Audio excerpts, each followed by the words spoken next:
नमस्कार, आपके साथ मैं हूं सुरभि तिवारी और आप देख रहे हैं स्पोर्ट्स डगआउट सिर्फ डीडी स्पोर्ट्स पर। खेल जगत की हर बड़ी हलचल, हर बड़ी जीत, हर बड़ा रिकॉर्ड और हर बड़ी कहानी, सब कुछ मिलेगा एक ही मंच पर। आज के शो में होंगे दिन के सबसे बड़े स्पोर्ट्स हेडलाइंस, खास रिपोर्ट्स, सोशल मीडिया की हलचल और खेल इतिहास के यादगार पल। तो तैयार हो जाइए क्योंकि अब शुरू होता है खेल की दुनिया का सबसे दमदार सफर। सबसे पहले नजर डालते हैं आज की बड़ी सुर्खियों पर। World badminton championship, Teresa Gayatri का पदक पक्का, सात्विक चिराग क्वार्टर फाइनल में बाहर। हॉकी वर्ल्ड कप, भारत की पुरुष महिला टीम दूसरे दौर में सेमीफाइनल पर नजर। एशियन गेम्स से पहले शूटिंग टीम की तैयारी तेज, तकनीक पर फोकस। सिंगफील्ड कप में प्रज्ञानंदा संयुक्त शीर्ष पर, ग्रैंड चेस टूर फाइनल में जगह। भारत के बांग्लादेश दौरे पर फिर संशय, तारीखों में बदलाव की अटकलें। दिल्ली में जारी BWF वर्ल्ड चैंपियनशिप के 5वें दिन भारतीय बैडमिंटन के लिए मिला जुला दिन रहा। सिंगल्स में चुनौती खत्म होने के बाद उम्मीदें डबल से थी और ट्रिसा जॉली गायत्री गोपीचंद की जोड़ी ने भारत को पहला पदक पक्का कर दिया। हालांकि सात्विक साईराज रंकीरेड्डी और चिराग शेट्टी की स्टार जोड़ी क्वार्टर फाइनल में हारकर टूर्नामेंट से बाहर हो गई। एक तरफ पदक की गारंटी तो दूसरी तरफ एक और बड़ी भारतीय जोड़ी का सफर खत्म। देखिए वर्ल्ड चैंपियनशिप के 5वें दिन का पूरा हाल।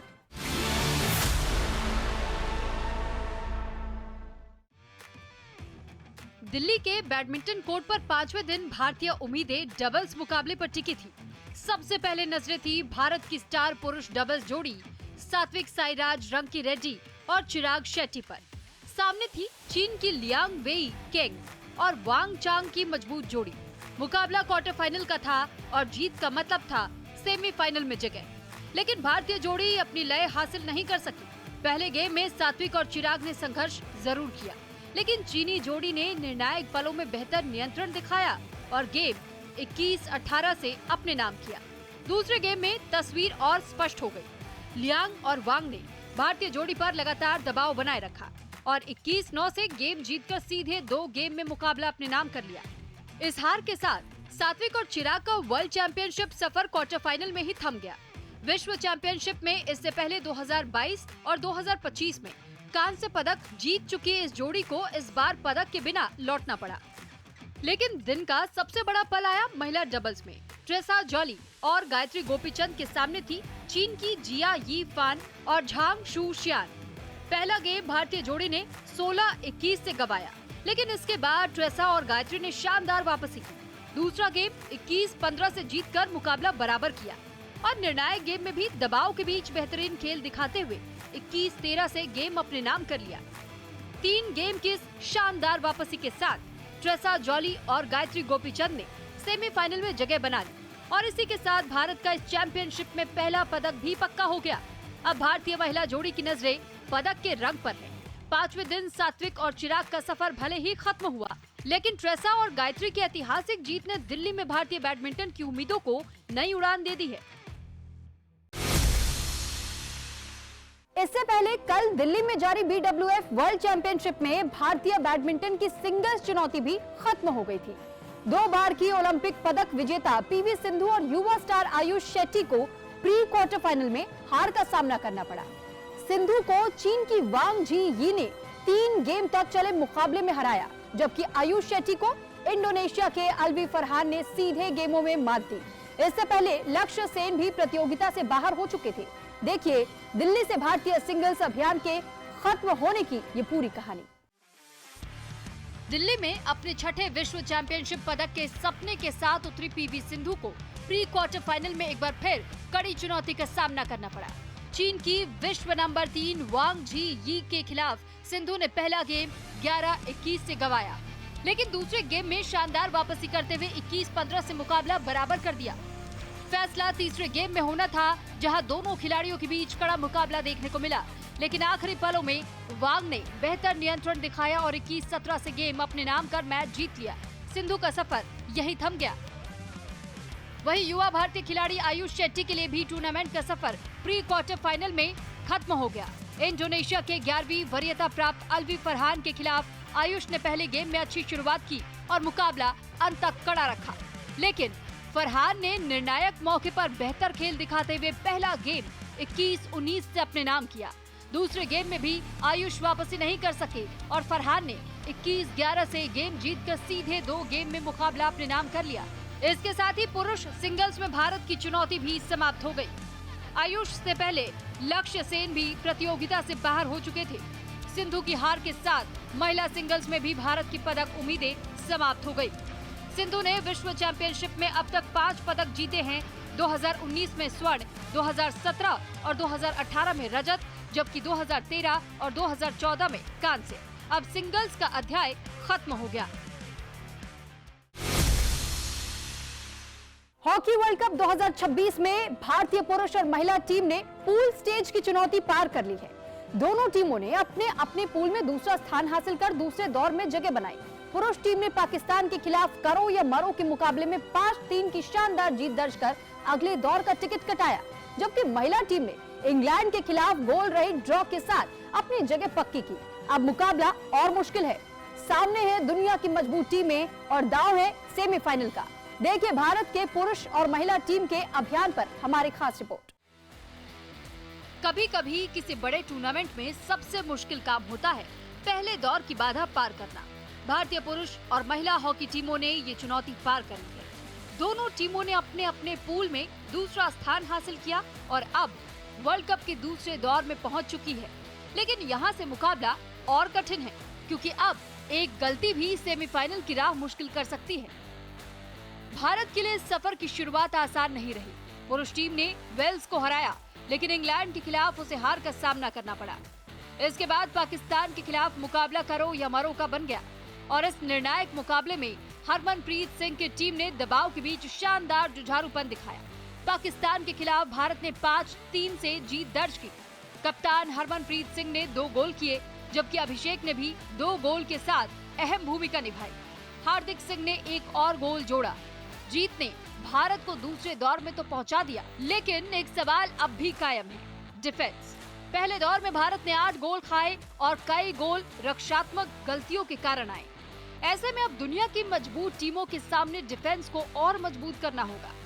वहीं भारतीय महिला टीम के लिए कहानी थोड़ी अलग रही। टोक्यो ओलंपिक के बाद टीम लगातार उस आत्मविश्वास और लय की तलाश में थी जो उसे बड़े मंच पर एक अलग पहचान दिलाए। चीन के खिलाफ ड्रॉ, दक्षिण अफ्रीका पर शानदार जीत और फिर इंग्लैंड के खिलाफ गोल रहित मुकाबला। इंग्लैंड के खिलाफ मैच में भारत की असली ताकत सामने आई, संयम, रफ्तार और दबाव में डिफेंस। आखिरी पलों में गोलकीपर सविता और बीचू देवी के शानदार बचाव ने भारत को 0-0 का नतीजा दिलाया और दूसरे दौर में जगह पक्की कर दी। महिला टीम की खासियत रही है किसी एक खिलाड़ी पर निर्भरता नहीं। चीन और दक्षिण अफ्रीका के खिलाफ अलग अलग खिलाड़ियों ने जिम्मेदारी संभाली, जबकि इंग्लैंड के खिलाफ गोलकीपर्स ने टीम को संकट से बाहर निकाला।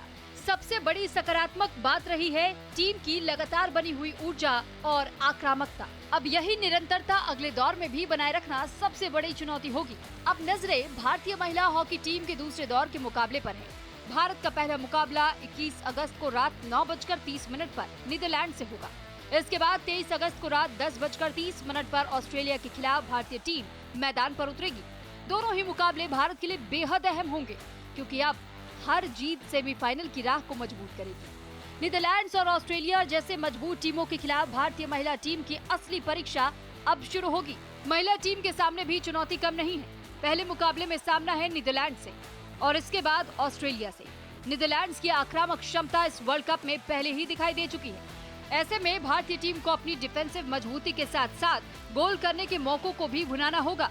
चीन के खिलाफ ड्रॉ से मिला एक अंक भारत के साथ दूसरे दौर में जाएगा, यानी सेमीफाइनल की रेस में भारत के पास अपनी कहानी खुद लिखने का मौका है। अब भारतीय पुरुष हॉकी टीम के सामने दूसरे दौर में बड़ी चुनौती है। भारत का पहला मुकाबला 22 अगस्त को शाम 7:30 पर ओलंपिक चैंपियन नीदरलैंड से होगा। इसके बाद 24 अगस्त को शाम 6:15 पर अर्जेंटीना के खिलाफ भारतीय टीम मैदान पर उतरेगी। सेमीफाइनल के दौर में बने रहने के लिए दोनों मुकाबले बेहद अहम हैं। ऐसे में हर गोल, हर डिफेंस और हर मिनट भारत के लिए निर्णायक साबित होगा।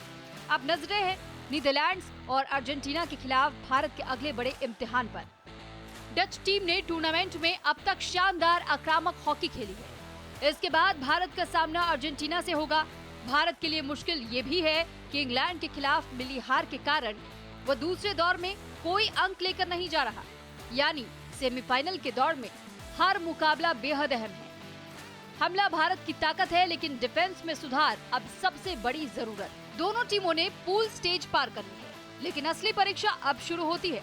पुरुष टीम के सामने ओलंपिक चैंपियन नीदरलैंड्स और अर्जेंटीना है, तो महिला टीम के सामने नीदरलैंड्स और ऑस्ट्रेलिया। एक तरफ आक्रमण की धार, दूसरी तरफ डिफेंस को मजबूत करने की जरूरत। अब हर गोल, हर सेव और हर मिनट तय करेगा कि भारत सेमीफाइनल की ओर बढ़ता है या सफर यहीं थम जाता है। हॉकी वर्ल्ड कप 2026 में भारत की नजर अब सिर्फ अगले दौर पर नहीं बल्कि इतिहास रचने पर है। एशियन गेम्स 2026 के लिए भारतीय शूटिंग टीम की तैयारियां अब निर्णायक दौर में पहुंच चुकी हैं। खासतौर पर स्किट इवेंट में भारतीय निशानेबाजों की तकनीक, निरंतरता और मानसिक मजबूती पर खास फोकस किया जा रहा है। टीम के नेशनल स्किट कोच रिकार्डो फिलिपेली का मानना है कि खिलाड़ियों का स्तर लगातार बेहतर हो रहा है और सही प्रक्रिया पर फोकस रखते हुए भारत एशियन गेम्स में कई पदक जीत सकता है। देखिए हमारी एक खास रिपोर्ट। एशियन गेम्स 2026 की उल्टी गिनती शुरू हो चुकी है और भारतीय शूटिंग टीम अपनी तैयारियों को अंतिम रूप देने में जुटी है। स्किट टीम के फॉरेन कोच रिकार्डो फिलिपेली की निगरानी में खिलाड़ियों की तकनीक के साथ साथ उनकी मानसिक तैयारी पर भी लगातार काम किया जा रहा है। फिलिपेली के मुताबिक टीम इस समय कड़ी मेहनत कर रही है और खिलाड़ियों का फोकस सिर्फ एक चीज पर है, एशियन गेम्स में अपना सर्वश्रेष्ठ प्रदर्शन करना। Doing a very strong work and heavy work because I want this work now for arrive before of the Asian Games slowly with the perfect preparation without shoot too much before when the competition will be near.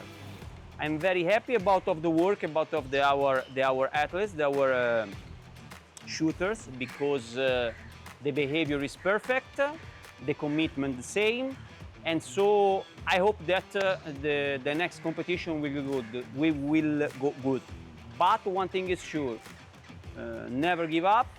Coach की बातों में साफ है कि तैयारी सिर्फ medal के दबाव के साथ नहीं बल्कि सही प्रक्रिया पर आधारित है। रिकार्डो फिलिपेली भारतीय स्किट टीम के खिलाड़ियों के साथ रोजाना तकनीकी पहलुओं पर काम कर रहे हैं। उनके मुताबिक सिर्फ शीर्ष 6 निशानेबाज ही नहीं बल्कि टीम के अन्य खिलाड़ियों को भी इस प्रक्रिया में शामिल किया जा रहा है। यानी मकसद सिर्फ मौजूदा खिलाड़ियों को बेहतर बनाना नहीं बल्कि भारतीय स्किट में प्रतिस्पर्धा का स्तर लगातार ऊपर उठाना है। This is my second year here, about of the national coach. Before I was a personal coach about of 3-4 athletes, and so the level about of technique, the mentality about of our shooters now is improving slowly because working every day with all the group together. So not only of these 6 top shooters, but also with 2-3 more shooters. I think, but I'm sure that the level is going up. So we are growing all together, working all together, because the unique solution for growth is work together, making the solid group. And then now I'm hope for the next competition, but I'm sure that the level now is completely different than before. The mentality is completely different than before, and above all, the behavior inside and also the management out of the shooting range is better than before. And this is inside of my method, our method for go to the next level. Bharat के लिए Asian games में shooting हमेशा पदकों का बड़ा स्रोत रही है। हांगझोउ 2022 में भारतीय शूटिंग टीम ने 7 स्वर्ण, 9 रजत और 6 कांस्य सहित कुल 22 पदक जीतकर शानदार प्रदर्शन किया था। अब नजरें एशियन गेम्स 2026 पर है। शूटिंग प्रतियोगिताएं 17 सितंबर से 3 अक्टूबर तक जापान के आईची प्रीफेक्चरल जनरल शूटिंग गैलरी में आयोजित होंगी। स्किट में भारतीय चुनौती पुरुष और महिला दोनों वर्गों में होगी। साथ ही मिक्स्ड टीम इवेंट भी मुकाबले का हिस्सा होगा। ऐसे में हर शॉट, हर राउंड और हर छोटी गलती बेहद अहम होने वाली है। लेकिन रिकार्डो फिलिपेली के लिए बड़ी उम्मीदों से ज्यादा जरूरी है सही तैयारी और सही मानसिकता। उनका मानना है कि खिलाड़ियों को उम्मीदों के दबाव में नहीं बल्कि अपने तरीके और प्रक्रिया पर भरोसा रखते हुए आगे बढ़ना चाहिए और इसी सोच के साथ भारतीय स्केट टीम एशियन गेम्स में पदक की तलाश में उतरेगी। Honestly, my expectations is not an expectation because I don't believe too much in this word expectation, because when the expectation is too much and one round or one target is bad, the castle will go down. When the expectation is the opposite, is less than zero, we will go to shoot without the correct courage inside, the correct power inside. So my expectation is work together every day, following the correct method and the hard work.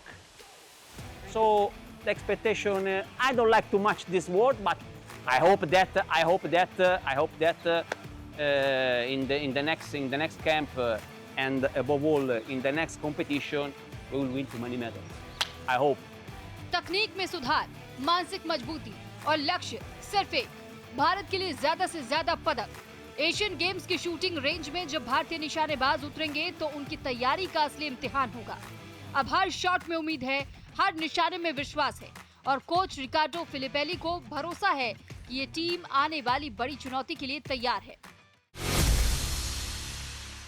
आज के social media buzz में बात 9 साल का फासला, लेकिन गोल में जीत की यादें आज भी उतनी ही खास है। 2017 में भारतीय टीम ने गोल में शानदार जीत दर्ज की थी और अब 2026 में एक बार फिर उसी मैदान पर टीम इंडिया ने जीत का परचम लहराया। इन दोनों यादगार जीतों का हिस्सा रहे रविंद्र जडेजा। जब पीछे मुड़कर देखते हैं तो गोल की ये यादें उनके लिए सिर्फ जीत नहीं बल्कि एक खास क्रिकेटिंग जर्नी है। एक मैदान, 2 यादगार जीत और 9 साल का शानदार सफर। गोल की इन ऐतिहासिक जीतों को याद करते हुए रविंद्र जडेजा ने साझा की एक खास याद। We have this special image of you. You can tell us more about this image. कहाँ की? हाँ, इधर की है क्योंकि वही स्टैंड, हाँ सिर्फ कलर चेंज हुआ है, बाकी तो मेरे ख्याल से यही है। तो लास्ट सीरीज जो हम खेले थे 2017 में।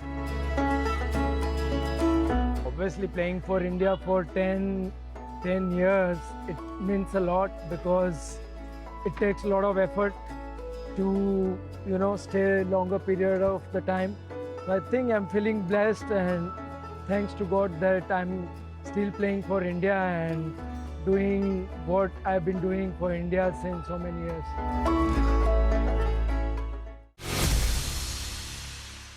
अब चलिए रुक करते हैं हमारे खास सेगमेंट ऑन दिस डे की ओर, जहां हम आपको खेल इतिहास के उस सुनहरे पन्ने पर ले चलते हैं जिसने अपने आप में एक यादगार अध्याय दर्ज किया। 21 अगस्त 1978 भारतीय क्रिकेट के इतिहास का एक ऐसा दिन जब देश ने अपने महानतम ऑलराउंडर्स में से एक को खो दिया। इसी दिन दिग्गज क्रिकेटर वीनू मांकड़ का 61 वर्ष की उम्र में बॉम्बे में निधन हुआ। भारत के लिए 44 टेस्ट खेलने वाले मांकड़ ने बल्ले से 2109 रन और गेंद से 162 विकेट हासिल किए। 1952 में लॉर्ड्स टेस्ट में इंग्लैंड के खिलाफ 72 और 184 रन की शानदार पारियों के साथ 5 विकेट लेकर उन्होंने अपनी ऑलराउंड क्षमता का परिचय दिया। 1956 में पंकज रॉय के साथ उनकी 413 रन की रिकॉर्ड ओपनिंग साझेदारी भी इतिहास में दर्ज हुई। 2021 में वीनू मांकड़ को मरणोपरांत ICC cricket hall of fame में शामिल किया गया। क्रिकेट की दुनिया में उनका योगदान और उनकी विरासत आज भी अमर है। तो ये था हमारा आज का ऑन दिस डे सेगमेंट। अब बारी है हमारे स्पेशल सेगमेंट स्पोर्ट्स रैप की, जहां हम आपको दिखाएंगे देश और दुनिया भर की खेल से जुड़ी टॉप बड़ी खबरें, वो भी तेज रफ्तार में। तो पेश है आज की टॉप स्पोर्ट्स न्यूज दुनिया भर के हर खेल से रफ्तार के साथ।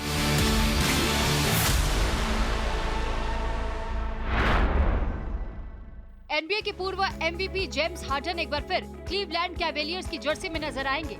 हार्डन ने टीम के साथ 3 साल के $97 मिलियन के नए करार पर सहमति जताई है। 37 साल के होने जा रहे हार्डन ने पिछले सीजन के अंत में अपना प्लेयर ऑप्शन ठुकराकर फ्री एजेंसी का रास्ता चुना था। हार्डन 11 बार ऑल स्टार और 3 बार एनबीए स्कोरिंग चैंपियन रह चुके हैं। 2018 में एमवीपी अवार्ड जीतने वाले हार्डन आखिरी अमेरिकी खिलाड़ी हैं जिन्होंने ये सम्मान हासिल किया था। अब क्लीवलैंड को उनसे एक बार फिर बड़े प्रदर्शन की उम्मीद होगी। फीफा महिला वर्ल्ड कप 2027 के फाइनल की मेजबानी ब्राजील के ऐतिहासिक माराकाना स्टेडियम करेगा। फीफा ने टूर्नामेंट का पूरा शेड्यूल जारी करते हुए 64 मुकाबलों के वेन्यू की जानकारी दी है। मौजूदा चैंपियन स्पेन अपने खिताब का बचाव करेगा, जबकि मेजबान ब्राजील 24 जून को माराकाना में अपने अभियान की शुरुआत करेगा। टूर्नामेंट के मुकाबले ब्राजील के 8 शहरों में खेले जाएंगे। साओ पाउलो एक सेमीफाइनल और तीसरे स्थान का मुकाबला आयोजित करेगा, जबकि दूसरा सेमीफाइनल और खिताबी मुकाबला माराकाना में होगा। यानी 2027 में महिला फुटबॉल का सबसे बड़ा मुकाबला ऐतिहासिक माराकाना में खेला जाएगा। बार्सिलोना ने पुर्तगाल के स्टार डिफेंडर जोवाओ कैंसेलो को अपने साथ जोड़ लिया है। अल हिलाल के साथ कॉन्ट्रैक्ट खत्म करने के बाद कैंसेलो ने बार्सिलोना के साथ 3 साल का करार किया है। 32 वर्षीय कैंसेलो इससे पहले 2 बार क्लब के लिए लोन पर खेल चुके हैं, लेकिन इस बार उन्होंने स्थायी करार किया है। वो डिफेंस में राइट और लेफ्ट बैक के अलावा विंगर की भूमिका भी निभा सकते हैं। पिछले सीजन में कोच हांसी फ्लिक ने उन्हें खास तौर पर लेफ्ट साइड पर इस्तेमाल किया था। कैंसेलो बार्सिलोना के समर ट्रांसफर विंडो में 5वीं बड़ी साइनिंग बने हैं। AFC विमेंस चैंपियंस लीग के प्रीलिमिनरी राउंड में ईस्ट बंगाल महिला टीम ने इतिहास रच दिया है। कोटा किनाबालू मलेशिया में खेले गए मुकाबले में ईस्ट बंगाल ने रोवर्स FC को 12-0 से करारी शिकस्त दी। ये किसी भारतीय क्लब के एशियाई प्रतियोगिता में सबसे बड़ी जीत है। इससे पहले ये रिकॉर्ड ईस्ट बंगाल की पुरुष टीम के नाम था, जिसने 1985 से 86 एशियन क्लब चैंपियनशिप में क्लब वेलेंसिया को 9-0 से हराया था। ईस्ट बंगाल अब ग्रुप स्टेज से सिर्फ 1 जीत दूर है। टीम का अगला मुकाबला रविवार को मलेशिया की सबा FA से होगा। US ओपन 2026 में टेनिस इतिहास की सबसे बड़ी प्राइज मनी देखने को मिलेगी। टूर्नामेंट आयोजकों ने कुल इनामी राशि बढ़ाकर $108 मिलियन यानी करीब 1000 करोड़ रुपए कर दी है। पुरुष और महिला चैंपियन को $5.5 मिलियन की रिकॉर्ड पुरस्कार राशि मिलेगी। वहीं पहले दौर में हारने वाले खिलाड़ियों की पुरस्कार राशि 27% बढ़ाकर $1,40,000 कर दी गई है। ये फैसला खिलाड़ियों की बेहतर हिस्सेदारी और प्राइज मनी बढ़ाने की मांग के बीच आया है। यानी फ्लशिंग मीडोज में इस बार सिर्फ खिताब ही नहीं बल्कि रिकॉर्ड इनाम भी दांव पर होगा। स्पेन के स्टार टेनिस खिलाड़ी कार्लोस अल्कराज US ओपन में अपने खिताब का बचाव करने के लिए तैयार हैं। दाएं हाथ के कलाई की चोट के कारण अप्रैल से कोर्ट से दूर रहे अल्कराज फ्रेंच ओपन और विंबलडन में भी हिस्सा नहीं ले सके थे। अब सोशल मीडिया पर उन्होंने वापसी का संकेत देते हुए लिखा, हियर वी गो। अल्कराज ने पिछले साल फाइनल में यानिक सिनर को हरा करके US ओपन खिताब जीता था। 2022 में भी वो इसी टूर्नामेंट के चैंपियन बने थे और सिर्फ 19 साल की उम्र में दुनिया के सबसे कम उम्र के नंबर 1 खिलाड़ी बने थे। अब नजरें उनकी शानदार वापसी पर है। सिनसिनाटी ओपन में दुनिया की नंबर 3 खिलाड़ी जेसिका पेगुला ने शानदार वापसी करते हुए सेमीफाइनल में जगह बना ली है। पेगुला ने अमांडा अनिसिमोवा को 6-4, 2-6, 7-6 से हराया। वहीं दुनिया की नंबर 2 एलेना रायबाकिना को ईगा स्वाइनटेक के खिलाफ मुकाबले के दौरान टखने की चोट के कारण पहले सेट में ही रिटायर होना पड़ा। पुरुष वर्ग में 7वीं वरीयता प्राप्त फ्लावियो कोबोली ने घरेलू खिलाड़ी टॉमी पॉल को हराकर पहली बार ATP मास्टर्स 1000 सेमीफाइनल में जगह बनाई। वहीं आर्थर फिल्स ने भी सेमीफाइनल का टिकट कटाया। इंग्लैंड के स्टार बल्लेबाज जो रूट ने वर्ल्ड टेस्ट चैंपियनशिप में नया रिकॉर्ड कायम किया है। पाकिस्तान के खिलाफ हेडिंग्ले टेस्ट में रूट ने बतौर कप्तान WTC में 3000 रन पूरे कर लिए। रूट ने 34 मैचों की 63 पारियों में ये उपलब्धि हासिल की है, जिसमें 8 शतक और 13 अर्धशतक शामिल है। उनका औसत 50 से ज्यादा का है।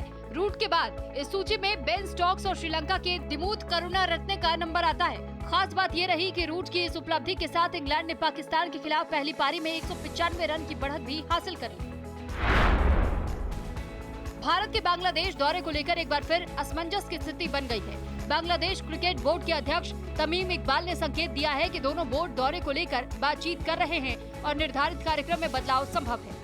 भारत को सितंबर में बांग्लादेश का दौरा करना है, जहां 3 वनडे और 3 T20 मुकाबले खेले जाने हैं। पहला वनडे 3 सितंबर को निर्धारित है, लेकिन अब इसमें करीब 2 हफ्ते का समय ही बचा है। BCCI और BCB के बीच बातचीत जारी है और ऐसे में दौरे की तारीखों में एक बार फिर बदलाव की अटकलें तेज हो गई है।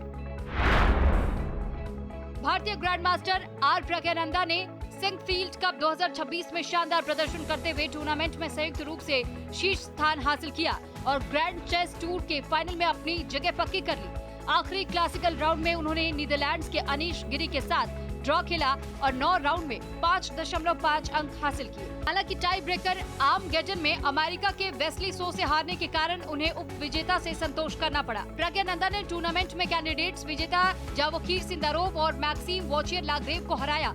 इस प्रदर्शन ने एक बार फिर वैश्विक शतरंज में उनकी निरंतरता और दबदबे को साबित किया। अब स्पोर्ट्स रैप से आगे बढ़ते हुए बात करते हैं हमारे बर्थडे स्पेशल सेगमेंट की। आज हम मना रहे हैं उन खिलाड़ियों का जन्मदिन जिन्होंने अपने शानदार खेल से सबको प्रभावित किया। आइए जानते हैं उनके बारे में कुछ खास बातें। भारतीय स्क्वॉश के दमदार खिलाड़ियों में शामिल रमित टंडन आज अपना जन्मदिन मना रहे हैं। 21 अगस्त 1992 को जन्मे रमित ने 2018 में प्रोफेशनल स्क्वॉश में कदम रखा और अपने खेल से अंतर्राष्ट्रीय स्तर पर खास पहचान बनाई। एशियन गेम्स 2018 में टीम इवेंट में कांस्य पदक जीतने वाले रमित एशियन टीम चैंपियनशिप में 2022 में स्वर्ण और 2021 में रजत पदक भी अपने नाम कर चुके हैं। उनके नाम 4 PSA टूर खिताब हैं और उनकी सर्वोच्च विश्व रैंकिंग 28 रही है। भारतीय स्क्वॉश को नई ऊंचाइयों तक पहुंचाने वाले रमित टंडन को जन्मदिन की ढेरों शुभकामनाएं। शतरंज की बिसात पर कम उम्र में बड़ी उपलब्धियां हासिल करने वाले अर्जुन विष्णुवर्धन आज अपना जन्मदिन मना रहे हैं। 21 अगस्त 1990 को केरल में जन्मे अर्जुन ने महज 8 साल की उम्र में शतरंज खेलना शुरू किया। साल 2001 में उन्होंने ब्रिटिश जूनियर अंडर 11 चैंपियनशिप का खिताब जीता। 2005 में इंटरनेशनल चेस फेस्टिवल में ट्रिपल क्राउन जीतने के साथ साथ अंडर 16 इंटरनेशनल चैंपियनशिप भी अपने नाम की। इसके बाद 2006 में सिर्फ 15 साल की उम्र में उन्होंने अमेरिका का नेशनल गेम 60 चेस चैंपियन बनकर इतिहास रचा। 2007 में उन्हें इंटरनेशनल मास्टर का खिताब मिला। शतरंज की दुनिया में अपनी अलग पहचान बनाने वाले अर्जुन विष्णुवर्धन को जन्मदिन की हार्दिक शुभकामनाएं। डीडी स्पोर्ट्स की तरफ से इन सभी खिलाड़ियों को जन्मदिन की हार्दिक शुभकामनाएं। तो दोस्तों, आज के स्पोर्ट्स डगआउट में बस इतना ही। हमारा वादा है कि खेल की हर बड़ी और अहम खबर हम आपको दिखाएंगे सबसे भरोसेमंद और सबसे दिलचस्प अंदाज में। जुड़े रहिए डीडी स्पोर्ट्स के साथ। अगली मुलाकात तक खेल का जुनून बनाए रखिए, जीत का जज्बा जगाए रखिए।